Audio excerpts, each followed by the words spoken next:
Harrington here, gang. Happy Entrepreneurs Day. Didn't know that was a thing? Neither did I, but apparently it is.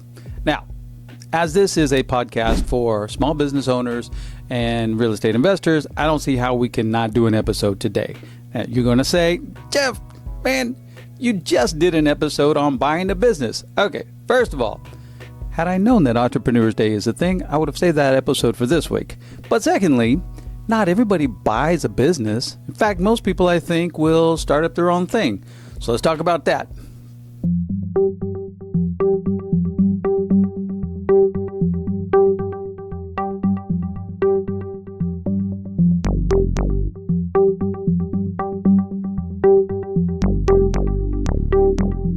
So here we go with part one. Now, this is going to be somewhat basic for a lot of you. You know, you've been doing this for a while. You started up a business already, so you know the gig. But I'm going to try and give you some insights that will be less obvious to you, so this is going to be interesting. And let's start with registration of the company, because as you know, that is where the process begins. All right. Now, you're thinking to yourself, okay, hey, that's easy. If I'm in Florida, I go to sunbiz.org, I follow the wizard, I do my thing, I pay my fee, and boom, I'm off and running. If I'm in California, well, for a very long time, they were using paper, but apparently they recently decided to join the 21st century, and now you can do that online as well. All right. Well, that's the easy part. I'm not even going to get into that, but let's talk about, have you thought about maybe not registering your company in Florida or California? What would be the reasons to do it in some other jurisdictions, say, for example, Delaware, which is where all the big companies seem to go, all the big corporations, right? Why do they do that? What are the considerations? See, didn't see that coming, did you? Let's talk about that just very briefly. Well, the analysis is totally different depending upon whether you're in California or in Florida. If it's in California, let's just dispose of that right away. It becomes a tax issue because that is a state that definitely has state income tax. So they have a revenue, what they call a board for a franchise board, and they're super aggressive about collecting their taxes. So when people organize their company in a different state, although they live in California or even do business in California, they're usually trying to avoid taxation. And I'm not here to help you do that. It's very risky, very difficult to do. But that's the issue. I mean, that's why people would, well, it's not the only reason that people would organize outside of California, but you know, traditionally that's what people are looking to do there. So I don't really want to focus on that. Let's get into Florida because there's some, I don't know, there's some different reasons for maybe not organizing your company in Florida. So you Florida people, why might you consider setting up your company, by which I mean organizing or incorporating your company outside of Florida, even though you live and plan to do business in the state of Florida? What might prompt you to do that? Okay, well, have you noticed that sunbiz.org, which is just our colloquial way of saying the Florida State Department, specifically their corporations division, have you noticed just how very transparent that website is? So, for example, I mean, they will ask for quite a bit of information, including the names and addresses of the managers and the members, the owners, if we're talking about an LLC, and all that will become part of the public record. That's not necessarily ideal. For a lot of you, it won't matter at all. You won't care about that transparency. But, you know, listen, if we're just talking about general good business practices, let's give this some thought. Okay, so now you might be thinking, well, look, if I'm not doing anything wrong, well, who cares about the transparency? You know, why not? All right, well, you might be right about that. But Florida is a very trolly state, meaning that there are people out there just looking for someone good to sue, and you are someone good to sue. So you kind of, for those, you know, you kind of make yourself a target, potentially. You know, if you have a business and they know that the business is doing well, they can find out exactly who you are, where you are. Just kind of makes it easy for them. And then, you know, we're not necessarily talking about trolls. What about, you know, jealous family members, jealous friends, scorned exes, things like that, you know. So, you know, we're just talking about a smart business practice. There's no reason to have all your information so easily accessible in the public record. Well, you can do business in Florida and not have your information in the public record so easily accessible. And there are a couple of ways to do it, but we're only going to talk about one today, which is you organize your company in a different state, and then you register that out-of-state company to do business in the state of Florida. Remember, we're going to stay focused on Florida for now. So just very quickly, let's talk about some of the big ones. Delaware is the traditional one. You know, everybody goes to Delaware. The big corporations all go to Delaware. Why? Well, for one thing, Delaware is far more protective of the company's information. You almost can't see anything about a company when you go on to the Delaware Department of State Corporate Division website and you look up a company, you'll see a name and not much else. You're not going to see who the owners are. You're not going to see addresses. I mean, it's basically this exists or existed at one time, and that's about it. Now, here's the thing about Delaware. They got this whole thing started. They have very friendly corporate laws, meaning that they provide lots of protections to owners and executives and directors. And those are other good reasons for potentially organizing your company in Delaware. But Delaware, they think of themselves as the gold standard, and they kind of act like it, and they're very expensive. And I have to say that they're not necessarily doing the best job out there. These days, you have lots of alternatives, and here are some of the common ones. I mean, Alaska is a good, what they call asset protection jurisdiction. I haven't done much work there. My favorite these days is Wyoming. They have all the same advantages that you get in Delaware, and they're far less expensive, and they're just very efficient. They have like a nice system. It's very easy to use. You set up an account. I have, everybody that comes to me and sets up a company in Wyoming, I have them all under my account, my corporate account. It's just, it's just nicely put together.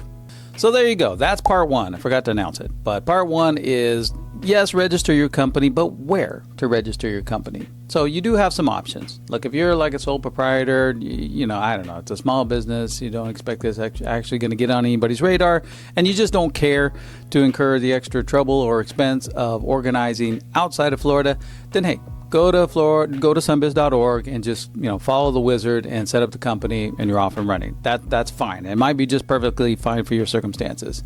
But if you do care about things like confidentiality, privacy, asset protection, good corporate laws that protect owners and executives, if that sort of thing does matter to you, my recommendation would be Wyoming, but there are a number of other states that are also good for that purpose. Okay, part two here. So now that you're going to register the company, what kind of company do you want to register? Obviously, an LLC is very common and very popular, so let's talk about the pros and cons of an LLC. But there is such thing as a corporation that still exists, an Inc. Why would you choose an LLC over a corporation or vice versa? And then there are other forms as well that you probably heard of that aren't that much used these days, to be quite honest. But there are things like partnerships. Well, there's your sole proprietorship, of course. Let's talk about those just very briefly. Okay, we've probably gone over this material a few times, so I don't want to spend a lot of time on it. But let's start with sole proprietor, because that's, that happens. Even now, it still happens. Although all of you know better than to do that, it still happens. So, let's just say you start a lemonade stand, or you start a landscaping company, or you're a handyman, and you just go out, you just go do it. You just go do the thing, and you get paid. You're a sole proprietor. Now, why do I say that's not a wise thing to do? Well, it's not a wise thing to do because you get zero liability protection with a sole proprietorship, meaning anyone who wants to sue will sue you directly, personally. And that's definitely not ideal, especially when it's so easy to set up behind a corporate shield and not have any personal liability, meaning that people that want to sue have to sue your company, not you personally. But it does still happen, and that's what a sole proprietorship is. Let's touch very briefly on partnerships. Now, partnerships, technically, a general partnership has the same problem as a sole proprietorship, is that there's no liability protection. It's really just two sole proprietors who got together and, they're running the business. It's not technically a corporate form. They don't get any corporate shield. So it's very seldom done these days. Now, what we've created, and by we I mean the states have created, is a form of partnership called a limited partnership that does in fact provide some liability protection. And those partnerships, those types of partnerships can be useful in some limited contexts. Now, there might be some tax strategy, sophisticated tax strategy that we do not have time to get into here. But that might be one reason why you would go into like a limited partnership type of arrangement. But other than that, they're not much used. And I'll tell you why, because we're getting to the more popular ones. All right, let's talk about the two big ones, LLC or corporation. What are the pros and cons? When would you use one versus the other? Let's start with liability protection, because I think some people have this notion that a corporation somehow provides better liability protection than anything else. And that's actually not the case. An LLC stands for limited liability company, and it pretty much has that very issue in mind. So why would I say that an LLC can sometimes provide even better protection than a corporation? Well, here we go. Corporations have shares. LLCs do not have shares. Sometimes we make up this fictitious, thing called membership units so that we can write up the documents and think about LLCs in the same way that we think about shares. But technically speaking, LLCs do not have shares. Now, why would that matter? Well, shares are personal property. So let's say that you are a shareholder in a corporation and you're being sued personally. Well, your shares are your personal property, meaning that a judgment creditor could liquidate those shares. They could take them. What about an LLC? Well, there are no shares, nothing for the creditors to take. The best they can do is get what is called a charging lien. And a charging lien basically says, well, if this company pays this individual any money, then we have a right to take that money that gets dispersed to the individual. All right, well, pretty easy to get around that one, as you can probably imagine. One, maybe you just don't disperse the money, right? Or you disperse it through other means, but you don't pay yourself directly. You're the one in control of the company, so you can probably make that happen. And then maybe you've heard of the concept of a multi-member LLC. Well, those provide additional asset protection for just that very reason.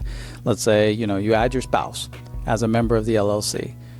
So maybe you have a judgment against you. You can't pay yourself because there's a charging lien. Why don't you just pay your wife or your child or your buddy or whatever? You see what I mean? But corporations do still happen. So why do people form corporations if LLCs are just so perfect? Well, they do have shares, and shares can be useful. So let's say that you're planning to raise capital by selling, a percentage of the company, selling interest in the company. Well, it's very simple and common, and everybody understands the concept of, a share purchase, selling shares to raise capital. So if that's the plan, if you know ahead of time that you're going to be trying to raise some capital by selling off shares, then it's not that you can't do it with an LLC. You can do the same thing. You just make them a member, but it's probably more convenient to do it with a corporation. And then you get to the issue of just what people are used to and what they feel comfortable with. And selling shares is something that everybody understands. Whereas if you have to come up with a membership admission type of package with an LLC, and you talk about taking a percentage of the business, it's not that that's incomprehensible, is going to weird anybody out, but somehow it's not as common, right? It's not as common practice as it is to just simply give somebody a share certificate. That they understand that, and why not? Why not just do it that way? And then, of course, if we're talking about corporations, if the plan is to maybe go public, or if you need to be able to buy and sell shares fluidly, if that's going to be part of your business model, well, then you have to go with a corporation. That's a no-brainer, because you can't easily do that with an LLC. It can be done. You can do all the same things with an LLC that you do with a corporation, but not so simply. You have to amend all the corporate documents. It's just not as easy to do. So if that's part of the plan, is buying and selling shares and trading, and there's going to be people coming in and out of the company on a fluid basis, absolutely go with the corporation. Just very quickly, and we're going to just touch on the tax aspect so quickly that I'm just going to try and get in and out of here as fast as I can. All right. Now, one of the bad things about a corporation is that you bring into the scenario the possibility of double taxation. If you think about it this way, you can see where the issue lies. And there are ways around this, but the issue is this. The company is going to bring in income, right? And that income is subject to taxation. And then if the company pays you a salary, Well, that salary is also subject to taxation. So that's why we talk about the concept of double taxation. You can get around that. You can make it an S corp. There are ways of dealing with that, but be aware that when you have a corporation, it brings up the specter of double taxation, and that's something for you to be aware of. Now that brings me to part 3, and I'm going to try and do this briefly, so I hope it doesn't make your head spin, but let me talk to you about tax designations, because people find this very confusing, and it's not your fault. It is very confusing. I don't know why we've chosen to label things the way we have, but what am I talking about? All right, so you may have heard of something called an S corp or a C corp. What does that mean? Is that the form of the company? I mean, it's got the word corp right in it, so I guess we're talking about a corporation, right? Wrong, and that's why I hate the way they've labeled these things, and we need to come up with something different. Why do they do that? It confuses everybody. So let me focus on an LLC here, because I think that drives home the point more clearly. Your LLC can be an S corp. You're like, aren't those two different things? An LLC and a corp? Yes, but remember, S corp doesn't mean that it's a corporation. It's a tax designation. What specifically does an S corp indicate? It indicates that it's going to be pass-through income, meaning that whatever income is generated by the company, it's going to pass right through that company, which is a separate entity, but it's going to pass right through it and attach to you personally. So you're going to report that income on your 1040, your personal 1040. There's a little schedule that has to be attached, but let's not bother with that. The point is that there's no double taxation. The company doesn't pay its own taxes. The taxes get paid by you personally on your personal return. Let's stick with an LLC so I can drive this point home. Your LLC can technically, and this rarely happens, but it can be registered as a C corp, meaning that the tax designation you elect for your LLC is C corp. Now, what does that mean? I just told you what an S corp is. What does a C corp mean? If your company is a C corp, that means the company itself is going to be paying taxes. So the income that comes into the company is going to have to be reported by the company and tax paid on that by the company. Now, remember the double taxation concept. So if the company then pays a salary to you as the officer, as the president of the company, or anybody else, you also have to turn around and pay taxes on that salary.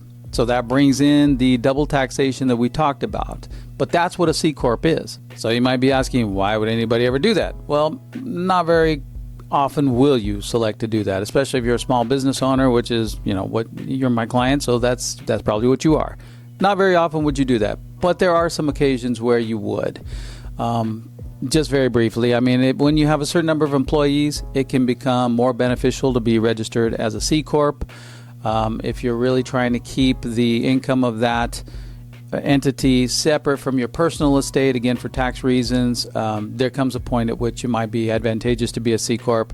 That's as far as we go. As you can imagine, that stuff gets hairy. So that's it, guys. That's why you care about launching a new business. I hope that wasn't boring. I told you I was going to try and give you some nuances that weren't going to be obvious to you.